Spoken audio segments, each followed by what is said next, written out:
Next, from the whistleblower who released the Pentagon Papers about the Vietnam War, a new book about the dangers of America's nuclear program. William Brangham has that from the NewsHour bookshelf.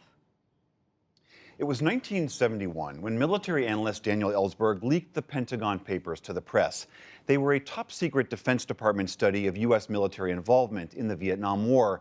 Their controversial publication blew the lid off what one famous journalist called a bright, shining lie.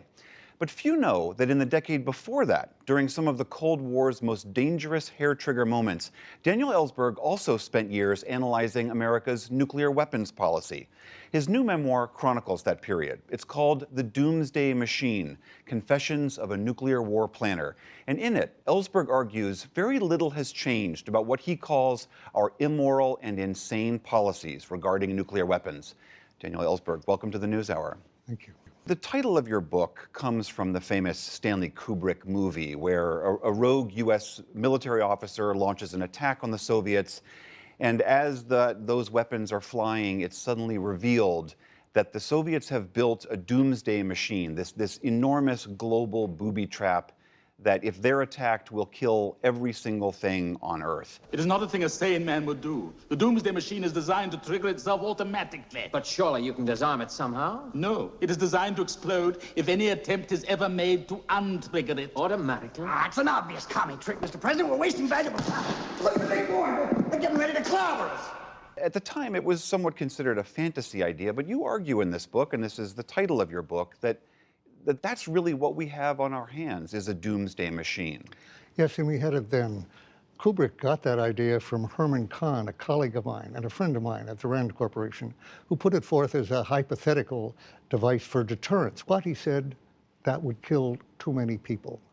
Surely no one would build a device killing like everyone. He said no one had done it, and no one, he felt, would ever do it.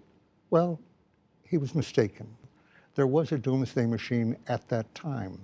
We didn't know, actually, till another 20 years about the phenomenon of nuclear winter, that the military targets we were going to hit in cities, and actually in those days, they planned to hit every city over 25,000 in the Soviet Union. And in China, if we were in war with the Soviet Union, we would also hit China. Those cities burning would have lofted in firestorms, not ordinary fires, but as in Hiroshima or Tokyo or Dresden, that would loft the smoke and soot by tens of millions of tons into the stratosphere, where it wouldn't rain out. It would be for over a decade, and it would lower the sun's temperatures on the Earth, the sunshine, by about 70%. That's meaning an agricultural holocaust as well. All the harvests would be killed for years, basically.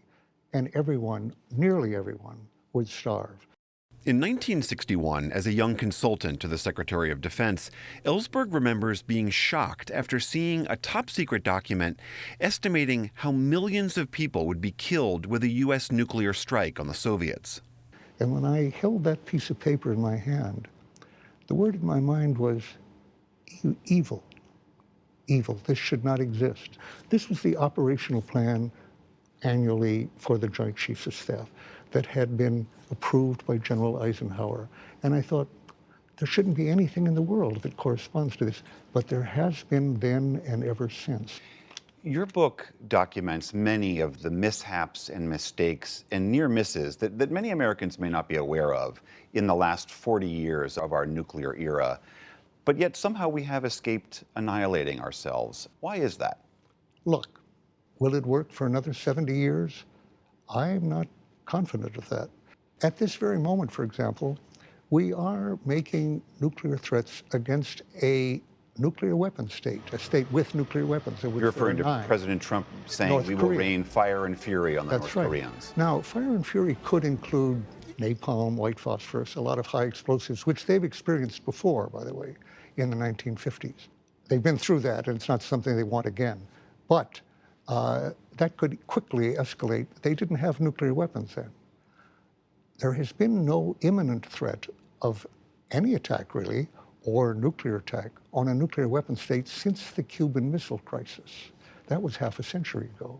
I was part of that, and I have concluded, after 40 years of research, that neither Kennedy nor Khrushchev intended at all to carry out their threats of armed conflict. I believe they both believed in their own minds they were bluffing and that they would back off if necessary. And yet, events got away from them. I think we came within a hand's breadth of blowing up the world. So this problem didn't start with Donald Trump, and it won't really end with it. The system that puts everything on the decisions of one man is crazy. In addition to his book, Ellsberg is back in the public eye again because of this. Do you have the papers? Not yet. Steven Spielberg's new movie details the Washington Post decision to publish parts of the Pentagon Papers, the ones Ellsberg leaked, in which the Nixon administration tried to stop.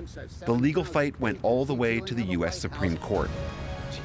The movie is called The Post, and it's in theaters this month. I'm just curious why you think the story of the Pentagon Papers is still resonant today. We've had a war going on against the media, and it didn't start with Donald Trump.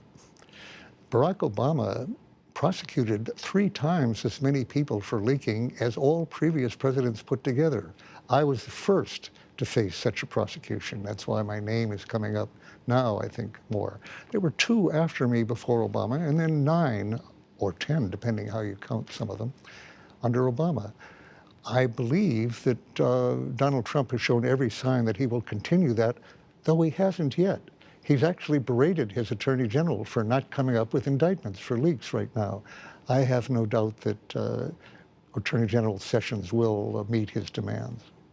The book is called The Doomsday Machine, Confessions of a Nuclear War Planner. Daniel Ellsberg, thank you so much. Thank you for having me.